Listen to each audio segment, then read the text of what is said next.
Leader. இந்த படத்தோட title பார்த்ததும் எல்லாருக்கும் என்ன தோணுன்னா, இது ஒரு அரசியல் சார்ந்த படமா இல்லை இது ஒரு எந்த மாதிரி படம்னு ஃபஸ்ட்டு ஒரு கொஸ்டின் வரும்.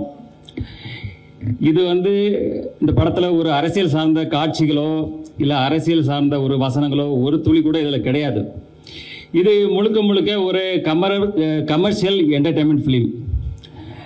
இப்போ இந்த கிளிம்ஸ் பார்த்துருப்பீங்க. இதுதான் இதில் ஒரு சின்ன ஒரு துளி, அதாவது ஒரு சோன பாத்துக்கு ஒரு சின்ன ஒரு துளி. இது மாதிரி இந்த படத்தினுடைய எசன்ஸ் இதுதான். இதே போல் தான் இந்த படம் கம்ப்ளீட்டாக ட்ராவல் ஆகும்.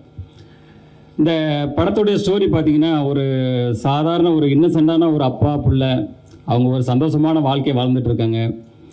திடீர்னு அவங்க வாழ்வியில் பார்த்தீங்கன்னா, திடீர்னு ஒரு மிகப்பெரிய ஒரு கேங்ஸ்டர் அதில் இன்டர்ஃபியர் ஆகிறாங்க. அதுக்கப்புறம் நடக்கிற விஷயங்களை தான் நம்ம டைரக்டர் துரை செந்தில்குமார் அவ்வளோ அற்புதமாக இதில் திரைக்கதை அமைத்து